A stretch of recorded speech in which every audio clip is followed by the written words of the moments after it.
Hi friends, welcome to my channel. இன்றைக்கி நம்ம என்ன பார்க்க போகிறோம்னா கருவேப்பிலை சாதம் தாங்க. மரத்தில் இருந்தே நம்ம ஃப்ரெஷ்ஷாகவே பறித்து நம்ம கருவேப்பிலை சாதம் செய்ய போகிறோம்.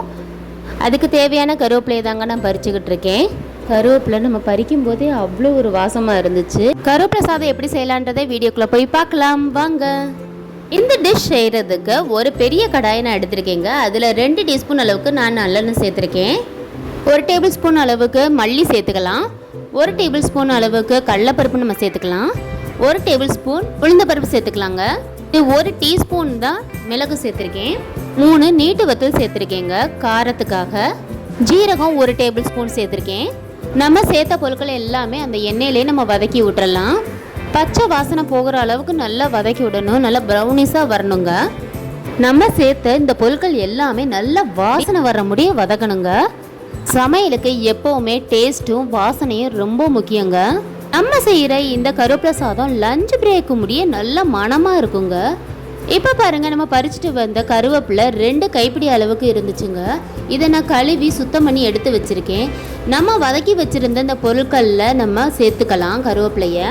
கருவேப்பிலை இலைகளை எல்லாத்தையுமே வாங்கினவுடனே சமைக்கக்கூடாது. இலைகளுக்கு பின்னாடி பூச்சிகள் இருக்குதான்னு பார்த்துட்டு சமைங்க. இலைகளை தனியாக தான் வறுத்து சேர்ப்பாங்க. இந்த பொருட்களோடையே கருவேப்பிலையும் நம்ம சேர்த்து வதக்குறனால டிஃப்ரெண்ட்டான டேஸ்ட் கொடுக்குங்க. இலைகள் நொறுங்குற அளவுக்கு நம்ம வறுக்கணுங்க. நம்ம வறுத்த எல்லா பொருட்களுமே ஆற விட்டுட்டு மிக்சி ஜாரில் சேர்த்துக்கலாங்க. ரொம்ப தூளாக நம்ம அரைச்சிடாம கொஞ்சம் கொரகொரப்பு விட்டு அரைக்கலாங்க. பாருங்கள், இந்த அளவு கொரகொரப்பாக இருந்தால் போதும். அடுத்து நம்ம சாதத்தை தாளித்து விடணுங்க. அதுக்கு ஒரு கடாயில் நம்ம 1 டீஸ்பூன் அளவுக்கு நல்லெண்ணெய் சேர்த்துக்கலாம். 1 டீஸ்பூன் அளவுக்கு கடுகு உளுந்தம் பருப்பு சேர்த்துக்கலாம். 1 டீஸ்பூன் அளவுக்கு நான் நிலக்கடலை பருப்பு சேர்த்துருக்கேன். 1 டீஸ்பூன் அளவுக்கு சமையல் கடலைப்பருப்பு சேர்த்துக்கலாம். உங்களுக்கு முந்திரி பருப்பு நிலக்கடலை பருப்புலாம் எந்த அளவுக்கு சேர்க்கணும்னு தோணுதோ சேர்த்துக்கலாங்க. நம்ம பொடி அரைக்கிறப்பையே 3 வத்தல் கிட்ட நம்ம சேர்த்துருக்கோம். இப்போ நம்ம தாளித்து விடுறதுக்காண்டி 1 வத்தலை கிள்ளி போட்டு சேர்த்துருக்கேங்க. நம்ம அரைச்ச பொடியை 1.5 டீஸ்பூன் அளவுக்கு நான் சேர்த்துருக்கேன். இது 1 கப் சாதத்துக்கு நான் சேர்த்துருக்கேங்க. பொடி சேர்த்ததுக்கப்புறம் ரொம்ப வதக்க வேண்டாம்.